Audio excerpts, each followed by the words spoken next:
The views and opinions expressed on this station do not reflect the owners, management, staff, clients, or partners.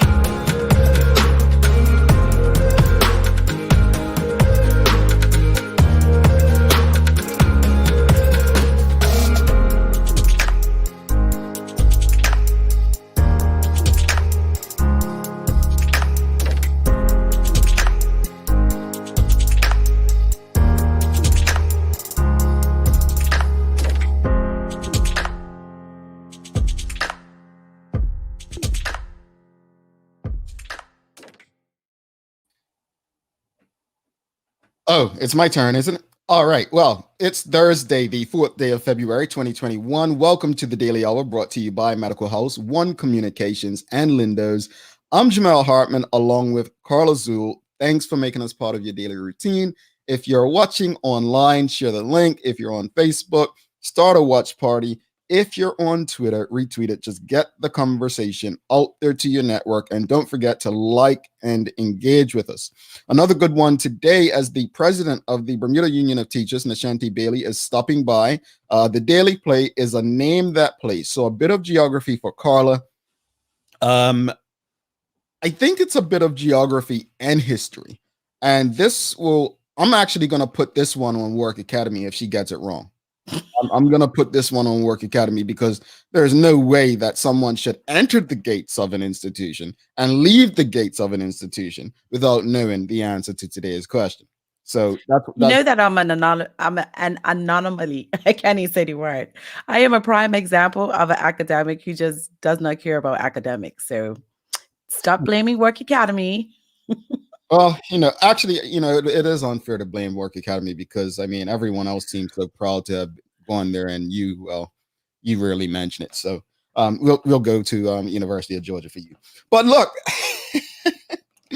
we've had an awesome week. We've had an awesome week of conversations, and yesterday's guest, the Honorable Dr. Nalitha Butterfield, that drew quite the conversations after the fact on Twitter, just throughout social media. And I want to revisit the conversation because a few people we're not just bothered, but we're also encouraged by some of the things that they heard. A lot of people were asking, how can we donate? So we'll be working with Miss Butterfield, Dr. Butterfield, to see how Bermudians can assist with getting the institution, going and keeping it going. But I think one of the things that stood out to a lot of people, and I was shocked that people didn't know how her political career ended. I thought it was public knowledge, but again, that's the purpose of this show, so that we can have these conversations so those who don't know can learn, right? Now, one of the things that stood out to a lot of people was the fact that she said she does not feel valued, and how she actually is treated overseas in places like Jamaica versus how she's treated in Bermuda. And that really stood out. And a lot of people were saying, like, it's always our own, and why do we treat our own like this, and so on. I guess one of the questions for the audience this morning is, do Bermudians feel like they're not valued at home by fellow Bermudians? Like, I don't know. Like, did you ever feel not valued in your space, Carl? Of course. With listening to On Honey yesterday, she said something that really resonated with me when she said, it seems like it's personal. And I feel that in a lot of spaces, decisions that are taken whether it's professional or a business, or even sometimes, maybe I wouldn't say criminal because that means judiciary, but that it's a personal infusion in there, which can, in some cases, really affect people's livelihoods, negatively. When I left, I did feel undervalued. I'm here in the UK. And I remember one person messaging me and saying, please don't leave. Bermuda needs you. So many of you guys are leaving. And I was like, I love Bermuda, but Bermuda doesn't feel like it loves me most times. And I'm okay with it.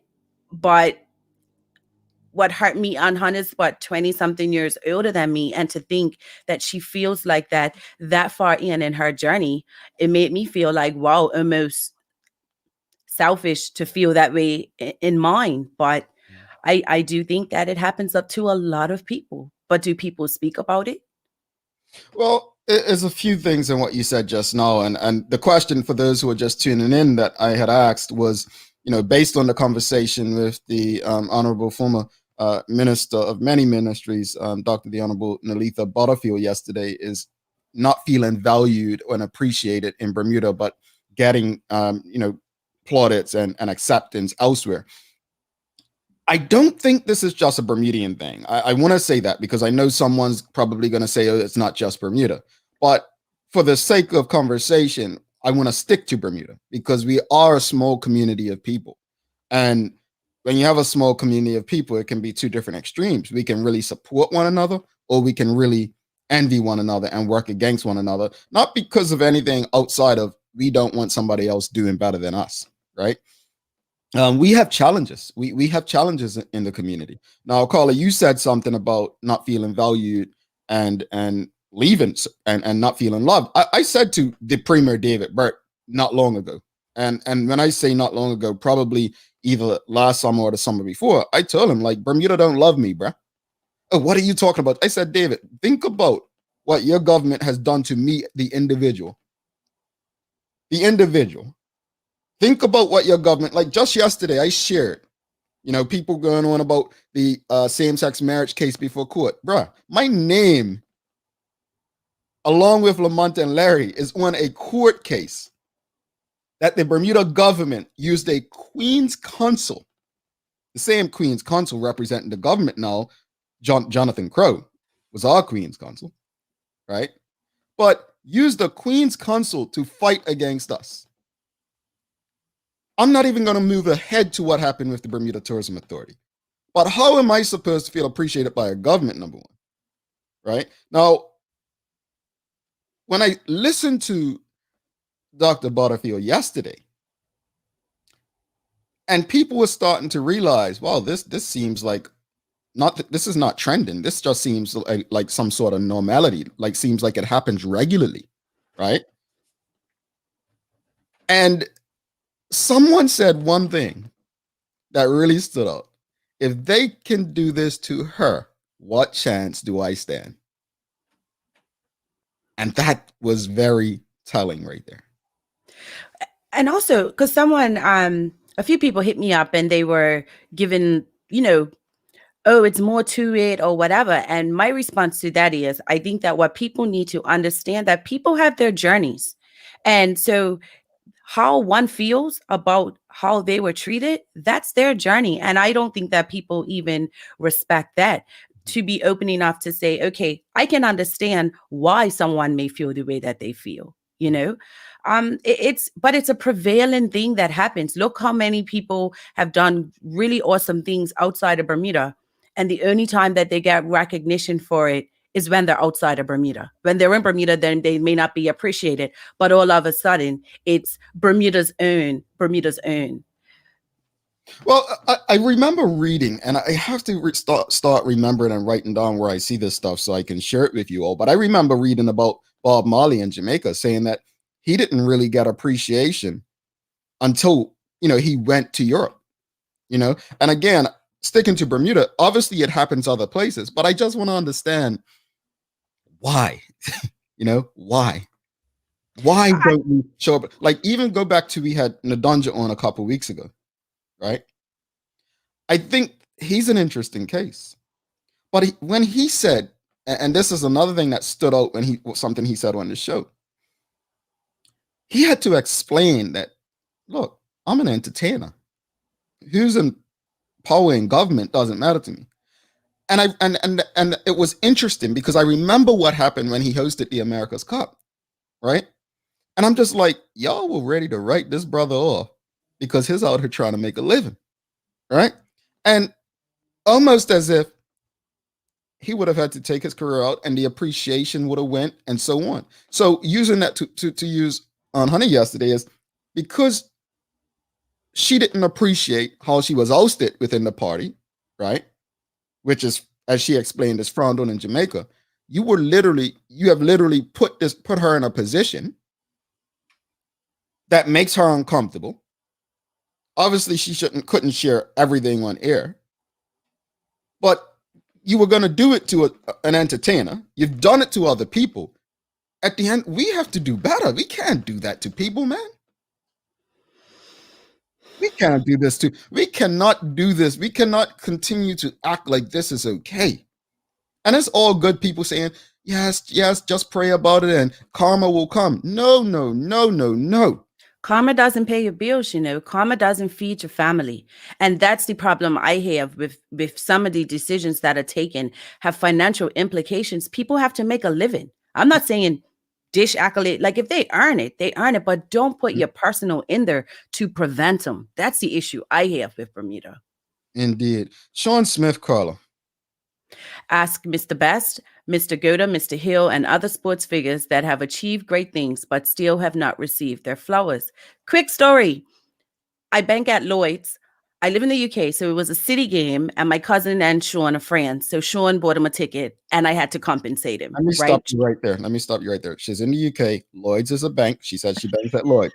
She said city game. She's speaking about Manchester City. She said Sean. Sean is Sean Goder. Because you're talking like you're talking to me. There are people watching this that have no idea who Sean is, what Lloyd's is, and what city is. So I was tying it into the Mr. Goda comment. My apologies. But reading that, people, yes. If they don't know, they don't know. Okay? My apologies. So I go to the bank to open up an account for one of the children, and they had to give a mine.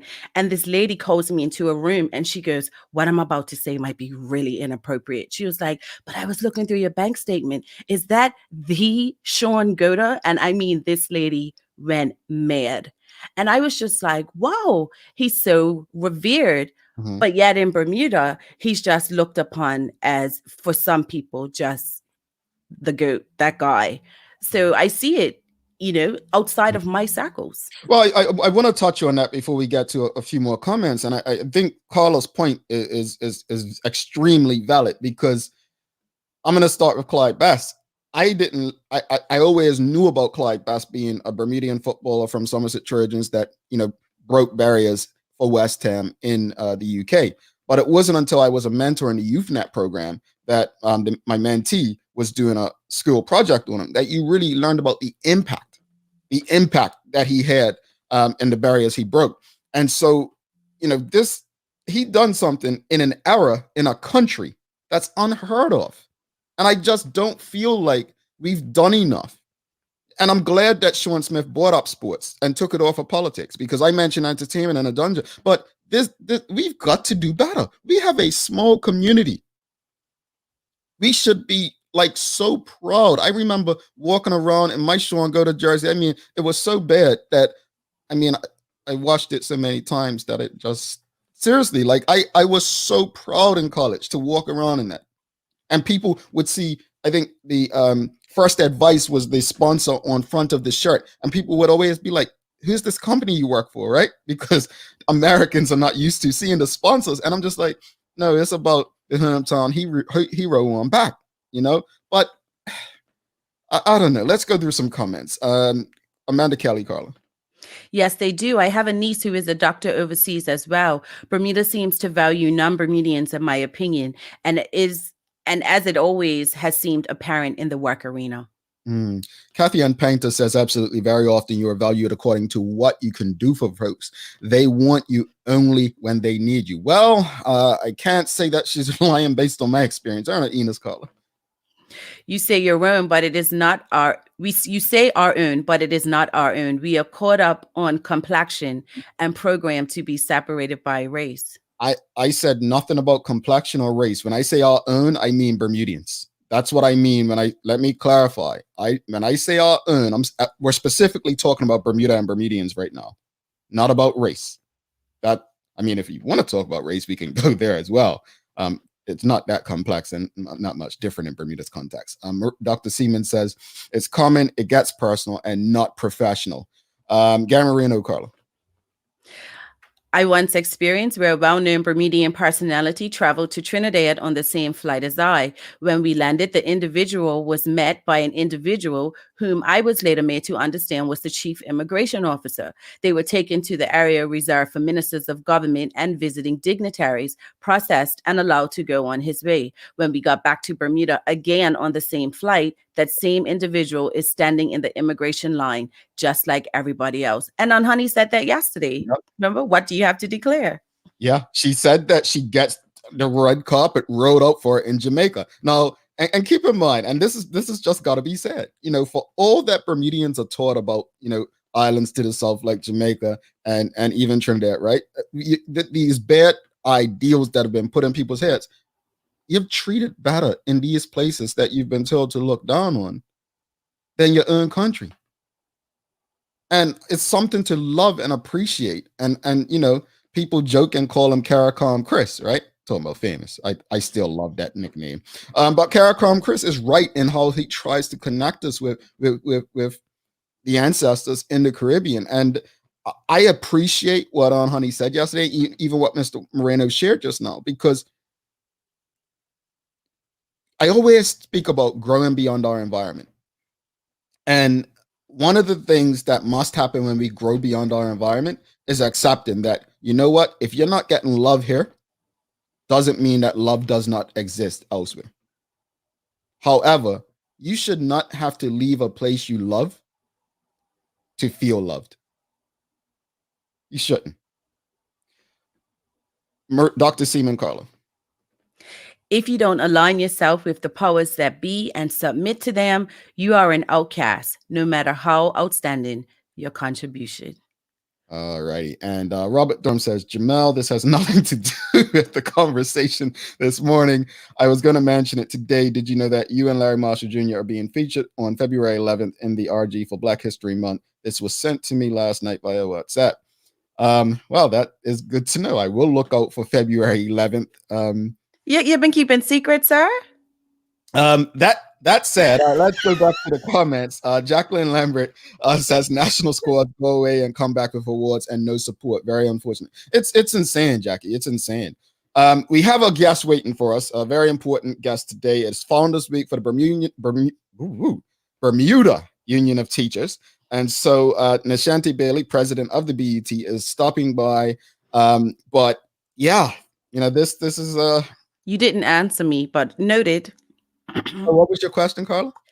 February 11th. Have you been keeping secrets, sir? I'll say it clearly. So Carla's got to get ready for the news. Over to you, Carla.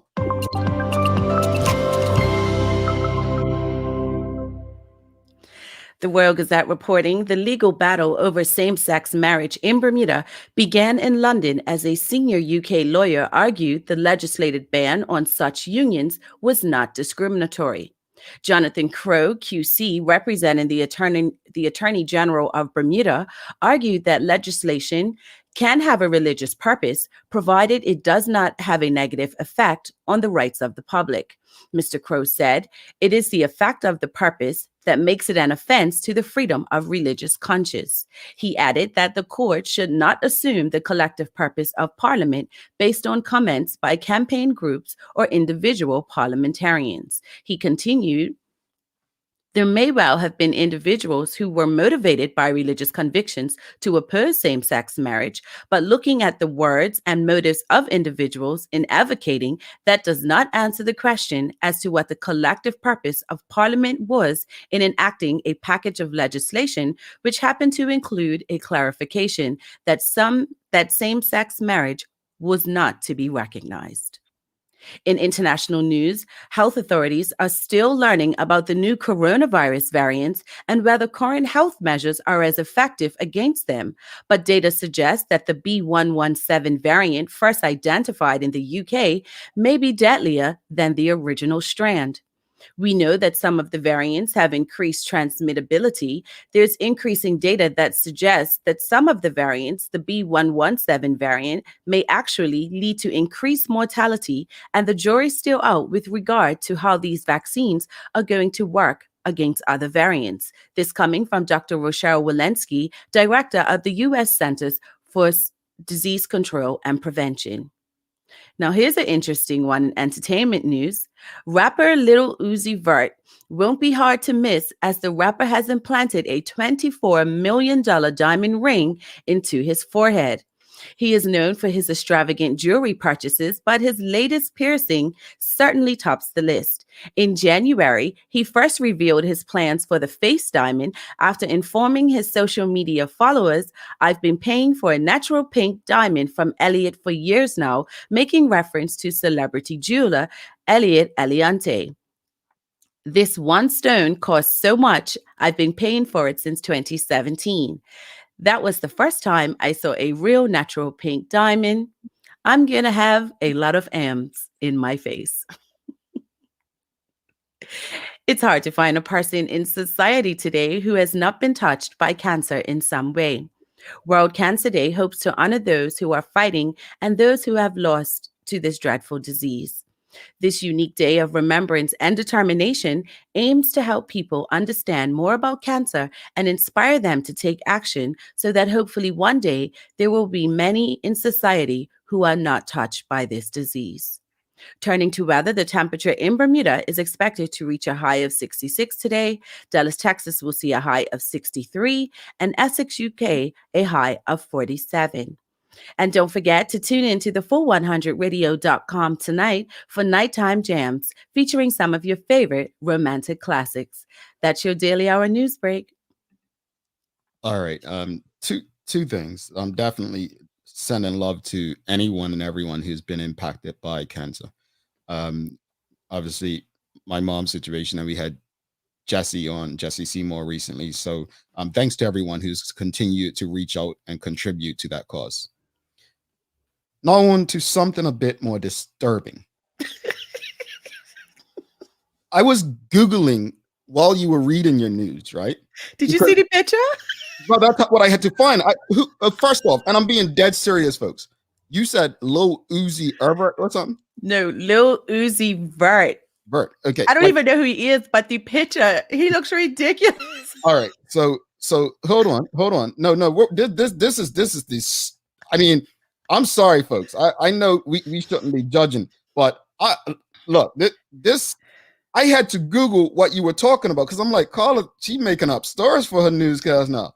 This is what I came up with. This is the pink diamond in the head. It's stupid. What? Carla. No, sir. Folks. I'm legit so confused. But this is. Okay, so he's a rapper. He's a rapper, right? Because the rapper's new look. He's a rapper. Apparently. Okay. I don't know. Maybe I am getting old because I'm just not into rap like I used to be, right? But okay, he's a rapper, and you said he saved years to have this. Yeah, he was talking about it's all his cars and his house. He has a Bugatti, and all of that didn't total what he's paid for this diamond ring. A diamond in his forehead for what? A pink diamond. I'm not like, folks. Honestly, we have to bring. This is why we can't talk about this nonsense. We've got important people like Nishanti waiting because this. I'm so confused as to, you know what? Do what you want. Do what you want, play. Do what you want. We're going to take a quick break. We'll be back with an important conversation with an important person that I can guarantee you does not have a pink diamond on the forehead. Shanti Bailey from Bermuda Union Teachers coming up. My goodness, where are we at? Good day, Medical House Store speaking. Can I help you? Medical House is Bermuda's leading one-stop shop for healthcare. Medical House is a great resource for Lefroy. The service is excellent. Medical House is best known for its uniforms and footwear. It has hundreds of styles of scrubs and nurses' uniforms for health professionals. Bermuda's top doctors, dentists, care homes, and the hospital choose Medical House for a wide range of products. These same professional quality products are available to you for home health care. The biggest reason to come see us is that we specialize in these areas and the education and knowledge that we provide. Medical House is on Millreach Lane in Pembroke, where there's private parking right outside the door. Call or visit Medical House today. Perrier water has been renowned worldwide for over a century and a half. Collected from a pristine ancient mineral water spring in the south of France, originally bottled in a distinctive green pear-shaped bottle, and distributed in Bermuda by John Barris Unlimited, our foremost beverage distributor, refreshing Perrier is the champagne of mineral waters. Try Perrier water in bold, natural fruit flavors with no added sugar and 0 calories. This month, we're featuring peach, strawberry, watermelon, orange, pink grapefruit, lime, cucumber, and regular Perrier water in cans. Lindos, why go anyplace else? Freaking diamond in his head.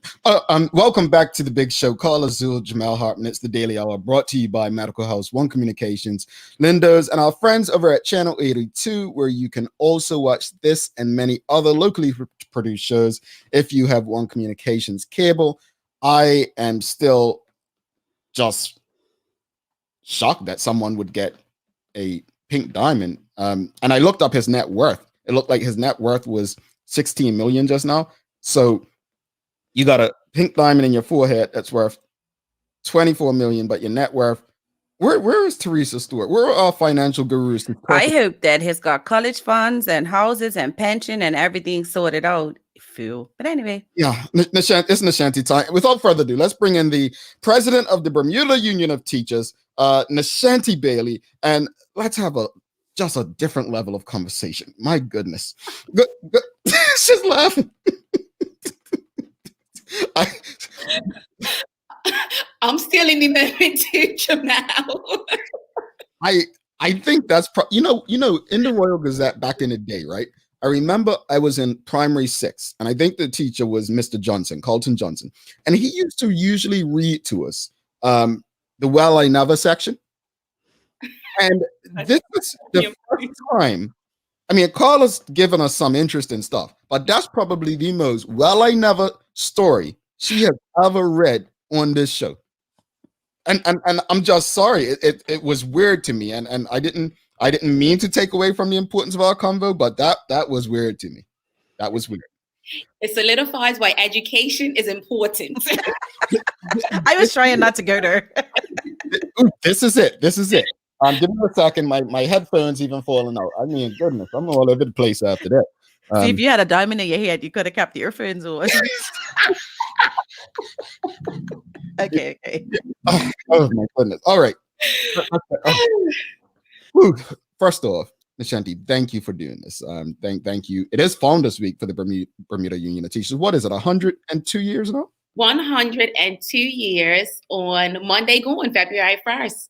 Congratulations. That is a milestone, especially being around for so long. Well, I wasn't going to ask you this, but you're celebrating 102 years. Obviously, people could go on the website and learn more, but just speak to us about the founding members and how the organization came together. Our 4 phenomenal founding members, and you see them in the background there, Reverend Rufus Stubble, Adele Tucker, and Edith and Matilda Crawford.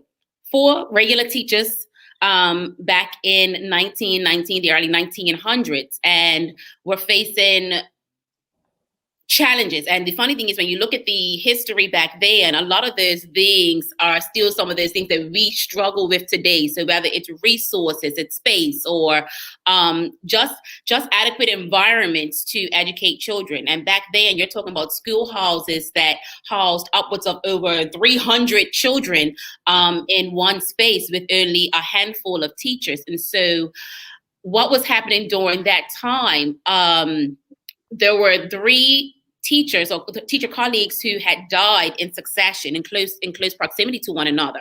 And so if you think about the time back then when you got 300 children and only a handful of teachers there, if one teacher dies, that's almost like a whole schoolhouse dying at the end of the day. And so where do you house all of these children? And so it was at the graveyard of Sister Rosa that they came together and they said, listen, we have to do something to advocate for better conditions to ensure that our children are educated because, with all of people passing on, we have to find better ways and solutions to ensure that education is solid for our children. And so it was at the grave site of their teacher colleagues' funeral that the 4 of them decided to form a union, the Bermuda Union of Teachers, to advocate for better conditions in the education system.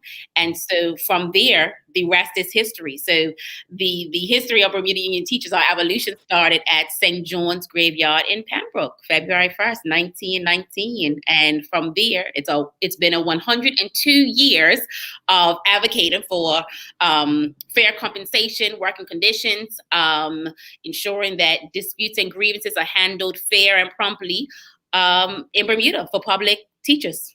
Indeed. And the role of the Union of Teachers, you just mentioned some of the things that you fought for, for over 100 years. But unions have so often, especially in recent times, been looked at as bad, like the enemy almost, right? For those who don't know, what is the role of this organization in particular, and what are you doing to kind of knock back some of those negative perceptions that people have about unions overall? Well, you know what? In a general sense, what I always say, whether you work for the public sector, especially those who work in the private sector, because most people who do work in the private sector aren't represented under a trade union. I always say, if you have vacation, thank a union. If you have sick leave, thank a union. If you have maternity leave, thank a union. If you have received raises over a period of time or bonuses of some sort, thank a union. So all of those things that attribute to your working conditions and all of those benefits, thank a union. If you have a place where you can go and eat in your facility, your staff room or the like, you can thank a union. So it's all of those little things that we have negotiated for and bargained over the years that makes up our collective bargaining agreements. That whether you work for the public or private sector, it's unions who have been at the forefront of advocating for the rights of workers, whether you are a union member or not.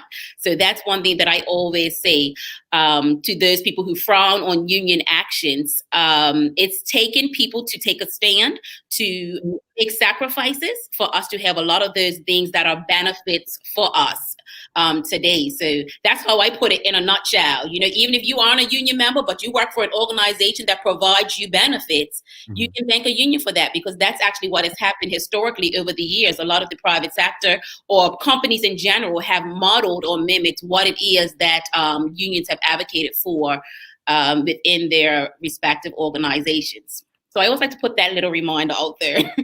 I almost feel like someone can turn what you just did into a song, Thank a Union, and just go over every example, because it was said so eloquently and in a way that really breaks it down for people who may have issues. You know what? You may not ever have been a union member, but you are certainly reaping the benefits of all the unions have ever fought for. So, and that is truly it. I mean, even in the Bermuda Union of Teachers, not every teacher is a member of the union. However, everything that we advocate for, they benefit from. So we truly do have to, give our hats off for everyone who has taken a stand, who has marched in a street, who has stood up on a hill for the benefit of all of us, and not just those of us in education who teach, but at the end of the day, most of what it is that we actually advocate and stand up for, especially in this day and age, is for our students and ensuring that they have everything that they need. So it's not a selfish sacrifice that we make. We're looking not just for today, but you have to look 5, 10 years down the road. And when we look at our history, 100 years down the road, what sacrifice are you going to make today to improve the situation or circumstance that you're working in for those that are coming after you? So that's something that I always keep at the forefront.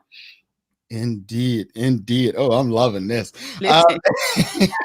I just need my doily gloves that I feel like I'm in church. I love the energy. So it is your founder speak, as mentioned earlier, right? Obviously, we're still feeling the impact of a pandemic, but is there anything being done virtually by the Bermuda Union of Teachers to recognize this week?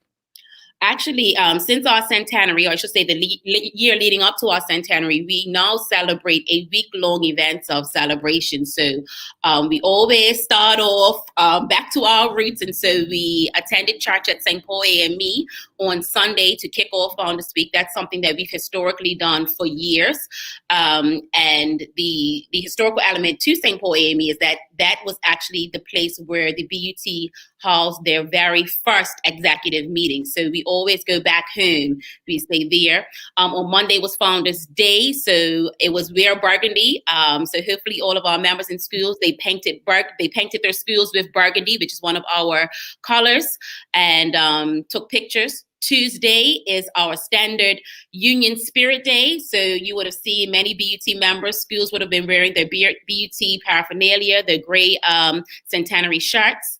Yesterday, Wednesday, we did Wonderful Wednesday. And so everyone received a surprise gift to their school.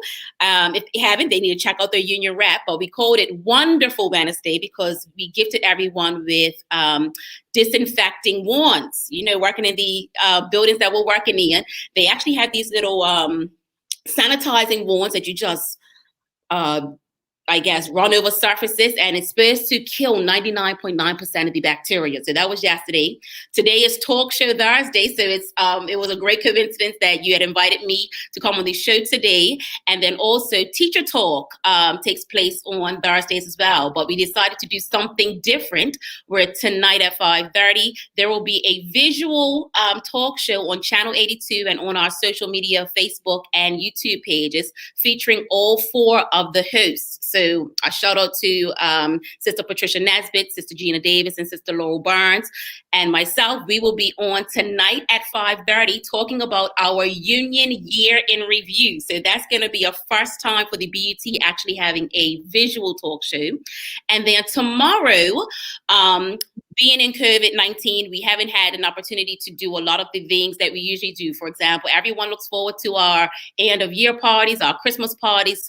And of course, we haven't been able to do that. So to give back to our members, we are actually having a anniversary raffle of 102 prizes. So it's called Feel Good Friday tomorrow. So anything that makes you feel good. We're doing massage vouchers, dinner vouchers, gas vouchers, grocery vouchers, because everybody likes to eat. And the grand prizes are weekend stays for our members. So all they have to do is complete an information link with their name, their email address, and they'll be entered into that draw. So that will happen tomorrow virtually at 4:19 on our Facebook and YouTube page. And we'll be awarding 102 of our members with some stuff that's going to make them feel good, because it has not been easy during this time in a teacher's classroom as they've had to navigate all of the safety and health protocols that have been implemented for COVID-19, and our teachers have been resilient. They show up, they do the work. There are challenges.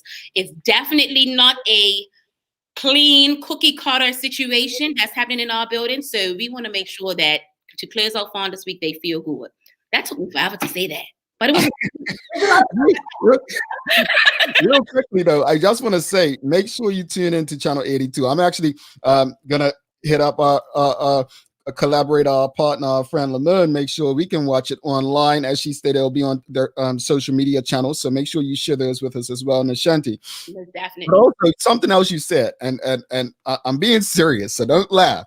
But you mentioned Teachers Party end of the year. Folks, I know so many people that look forward to the Teachers Party end of the year. You ain't a teacher. Right? You ain't no teacher. But you know what? What I love about it is, teachers exist at that time. So show them some love and respect year round. Not just go to the parties and have fun. But I like everything you said. And what I really liked about what you said, it was a combination of education and appreciation. So you are awesome. Keep doing it, Carla. I'm sorry, I just had to jump in with that. No worries. Quick question though, before I get into my next one. What's the significance of 419? So we were founded in 1919. So most things we do at 7:19, which is 1919, 100 hours. However, just to not prolong the day, if we choose any hour to do or celebrate something, we always do it on the 19th minute to commemorate the year of our founding. Okay, cool. So teachers right now, like this week, you're celebrating teachers. What do you think is the biggest misconception that people have about teachers in the public education system? Wow. the biggest misconception, and I don't know if you want me to approach this in a general sense or from a unionist standpoint, and I guess I'll go from a unionist standpoint, is that teachers only care about advocating for their pay.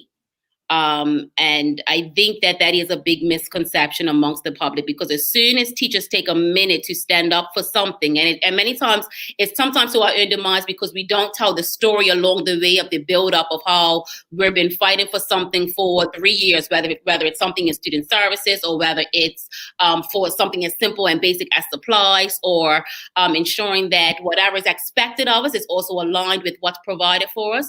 When teachers go out and take a stand, it disrupts the entire country, right? It's not like many of the other unions who may, take any sort of action to advocate for something. But when teachers do that, you're talking about you're inconveniencing not just people in the education system, but you're inconveniencing parents trying to find somewhere for children to go. The children are also suffering. That's what's also, one big misconception. The children are suffering because teachers are doing something. But no, it's what I mentioned earlier.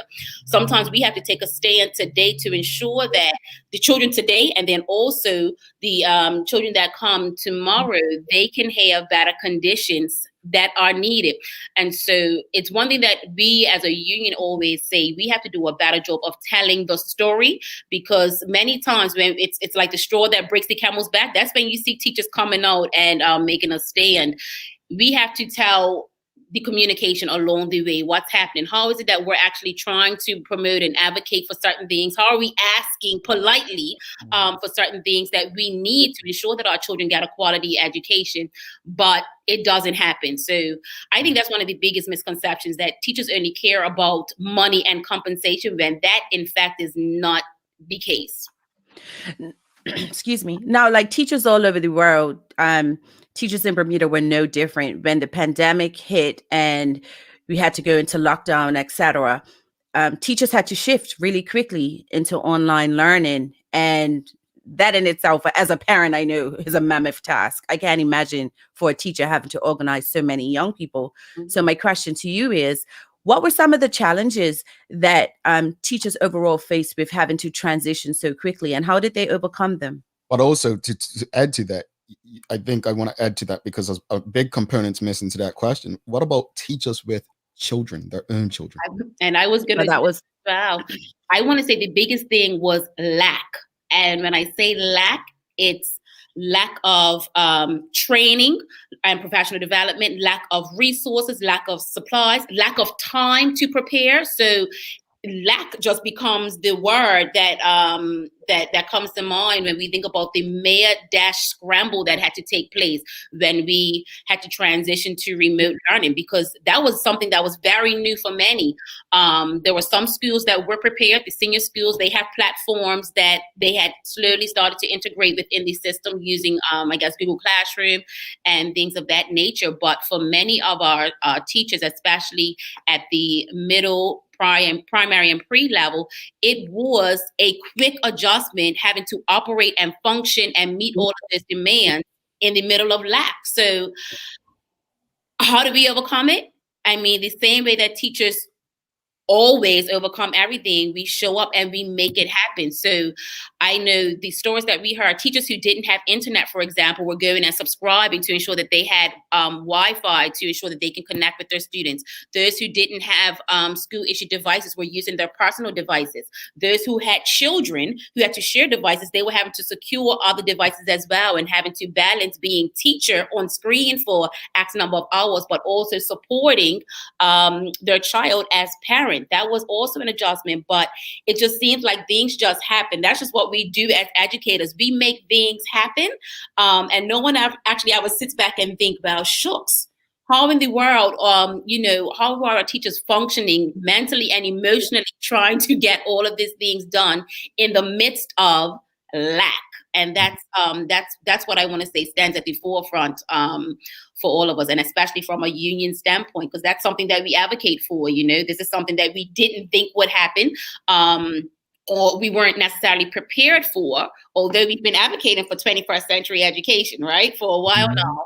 But teachers just showed up and did what they had to do out of their pockets to make sure that the young people that they have in their classrooms on a day-to-day basis did not lose out. So it's definitely a hats off situation that we were in, and we had to commend our teachers. And I want to say it was the first time that actually teachers received the glory that they've deserved. And that was one positive thing that actually came out of the pandemic, because teachers globally were celebrated for making it happen in the midst of lack. And so I can't reiterate that enough. So let's talk education reform for a quick sec. For years, well, when I went to school, there was no middle school system, right? Oh, Nishanti, I can't remember if you were of the same generation of me where we didn't have middle school, but we're not going to focus on that. I was the last. So I didn't go through. I want to say I went to the Berkeley Institute, but my class was the last of the Stay 9. So everyone who went to Berkeley knows you had to take that Stay 9 test. But yeah, I just missed it by a year. Since you're much younger than Carla. Go ahead, Carla. Shut up. But my point is that for those of us who are old enough to have experienced pre-middle school, many critiqued and said that one of the worst things that could have happened in 95 to shift was to implement middle schools. Now they're being taken away or proposed to have taken away. What's the BUT's take on the school reform? And if we even just talk about the middle schools for a moment there, when we transitioned, a lot of people, and whether they're right or wrong, a lot of people will say we didn't do middle schools right. And so I ended up teaching in the middle school system. I taught at Dowell Middle School for 12 years. And so there is this thin line between what middle schools are and what we were actually doing. And I want to say in the early stages of middle school, I was not there. We may have been following a middle school model and what the intent of middle school is. But somewhere along the line, things shifted and we were operating more under a junior high model, which doesn't work, right? So it's a very touchy subject when you hear some people say, well, middle schools didn't work. And some people will challenge, well, were we doing middle schools correctly for the entire times that middle school had been in existence? But we said we weren't going there, right? But when you talk about the concept of education reform, in a overall sense, reform is not bad. If we're in any sort of structure or institution, we should be always looking to enhance our practice and how things are structured and laid out on an ongoing basis. That's the responsible thing to do. As a union, we do have some concerns about how the reform is rolling out, and there could be a better job of communicating the plan of what this reform is looking like. There are efforts of including everyone in these discussions, which we do have to give credit where credit is due. And, you know, there are town hall meetings. They're looking for input on what this is going to look like for whatever year this happens. So that is progress.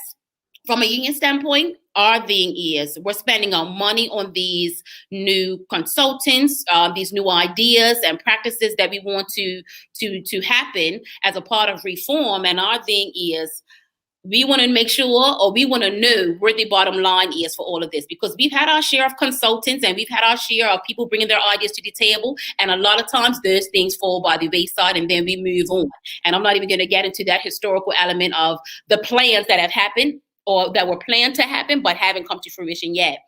So, and I'm gonna say this, reform is good, as I said, but we need to make sure that the plan is there. And the bottom line ultimately is the financial element and also time. If we don't see timelines of what this thing is looking like, if we don't know where the money is right now, where we know we're already in a deficit, there's already a struggle for making sure that we have what we need in education today, then, you know, certain things just need to be made clearly for people to take this whole idea of reform seriously. So it's not to say that we don't want and need reform, because we should be improving our structures, but it's just the rollout and ensuring that all of this I's are dotted, the T's are crossed, so that there's a common understanding of where it is that we need to go.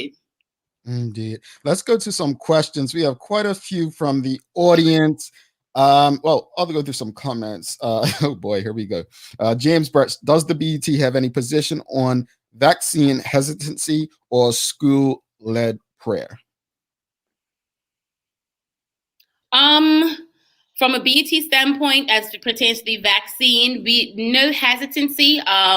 Our membership, there are many stances on the vaccine and the like. So as a union, we don't necessarily have a position on that. We know that we're encouraging our teachers, and they are doing that, to be educated, and people will make their own personal decisions on what they will do with the vaccine. As many will know, teachers are included as essential workers in this element. So the opportunity for teachers to go and get vaccinated is there, but that is a personal choice. We're not promoting or shunning anyone who's making any sort of decision one or which way. But as a union, we're supporting everyone's personal choice in getting vaccinated. The school, and I hope that answers your question, Brother Birch. Good morning to you. With prayer, that's been the topic this week, and we've had much discussion in the office regarding the recent group that has come about to remove prayer from school buildings. As a union, we have not created a stance on that either. And I have to be very careful when I say that, because I'm very conscious of my position as the president of the BUT, and whatever I do speak should be representative of the entire membership. And to do that, we poll our members to see what the stance is from a union standpoint. But I will say, from Nishanti's point of view, there are structures that are put in place. And so there are many things that come about where people may not like what's happening in particular structures. But at the end of the day, we conform to whatever those structures are, whether it's the government laws of the land, whether we like them or not, we conform. When we talk about school, there are lots of things that happen differently within different school buildings, whether it's a private school or a public school. Even within the public school, there are many different cultural elements that make up that school. And so from a union standpoint, we always just say that whenever there is hesitancy or there is challenge to what is taking place, it's important to look at how things will affect the structure, because there will always be differences of opinion and differences of what people think should happen or what shouldn't happen. So from a union standpoint, there's always been a respect for differences, because we represent people of different religious backgrounds. So we wouldn't take a position on what should and should not happen, because but our main thing is ensuring that what is expressed, there's always a level of respect for everyone and everyone's differences. Some of the things I have to say from a personal standpoint, I wouldn't say that I have experienced that being a teacher in school. There's never been a forced worship of any kind or forcing anyone to practice one religion over another. And as a foreign language teacher, I can say personally, I used to always incorporate Hispanic culture, who started Catholic, who were of the Catholic faith. They celebrate Dia de los Muertos and Cinco de Mayo, which are different religious beliefs. So I think that the exposure of different religions is an important element to ensure that children are educated, because that is something that we should be doing, exposing our children to many different cultures, many different backgrounds, different ways of life. So that's my personal philosophy. This is something fresh and new, as I said, and I see that this is going to be something ongoing. So this will be discussions that we do have with our wider membership to see what the union stance is, in particular as it relates to this topic. Dijon Simmons says, most wouldn't even know the people in the Shanti's backdrop and what they did as individuals. Stuff like that needs to change, and more info needs to be accessible. I can't see the names of the people in back, but I think you said Adele Tucker and Edith Crawford, correct? Yes, that's correct. Rufus Stoffel, Adele Tucker, Edith Crawford, Matilda Crawford. And Rufus Stoffel, an AME pastor, he pastored at just about every single one of the AME churches in Bermuda, I think except for one, which is possibly St. Paul. And also him, along with Edith and Matilda Crawford, they were actually the founders of the Victor Scott primary school. So lots of history there, but it's, and Dijon is absolutely right. And that's something even as a union, we've been trying to do over the past 3 years as we led up to the centenary, because even within our membership, many people did not know who these 4 people were. So that's something from a BUT standpoint that we're trying to promote, to ensure that, first of all, our members know who these people are, and then our young people within the schools, they also are well educated about their contributions to our history. Nishanti Bailey, president of the Bermuda Union of Teachers, thank you so much for coming on and having this conversation. I say, I haven't said it lately, and I don't mean any offense to those who I haven't said it to, but you are welcome back anytime. We have a lot more to discuss because education is an evolving, I don't even know what you want to call it, but it's just an evolving thing regularly. So please keep your options open when it comes to an invite for the future. Well, thank you, and Carla, so much for inviting me as well. It was definitely an honor to come on. And I know it's early. This week was actually perfect. Yeah, Thank you so much. I know it's early, so we appreciate you waking up and getting all done up for us. We show up correct, right? Here we go. Talk soon. Thanks again. Thank you so much, guys. Take care. Have a wonderful day. You too.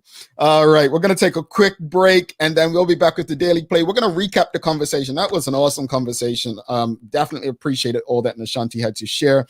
And then we will get some inspiration from Carla and then get you on your way. But don't go anywhere, because we're going to recap and we're going to have a Daily Play. And I want every Bermudian watching this show should know the answer to this question. And I hope Nishanti remains backstage to answer this as well. All right? Stick with us. Bermuda, do you know the difference between internet and Wi-Fi? Don't worry, neither did I. Let me break it down to you. Internet is delivered to your modem, which then has to push the Wi-Fi signal into the rest of your home. Do you find that the further you're away from your modem, the weaker your Wi-Fi signal gets? That's because Bermuda's homes are built hurricane tough. It's really difficult for that Wi-Fi signal to reach every room. But you're in luck. Our One Home Wi-Fi solution guarantees Wi-Fi coverage in and around your home with the help of our Eero devices. Plug in the Eero around your home and it will create a mesh Wi-Fi network in every room. Check us out at One today to sign up and make sure you can stream, work, and play from every corner of your home.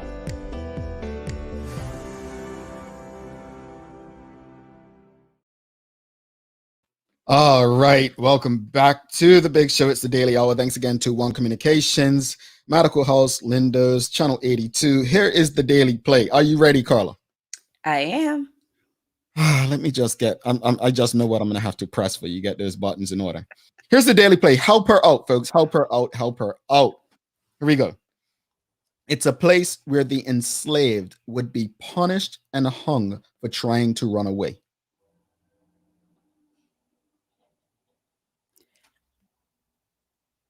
It's an island in Bermuda. Oh, wow. That's what I need to know. An island in Bermuda. None such island? I don't know. It's located in flats.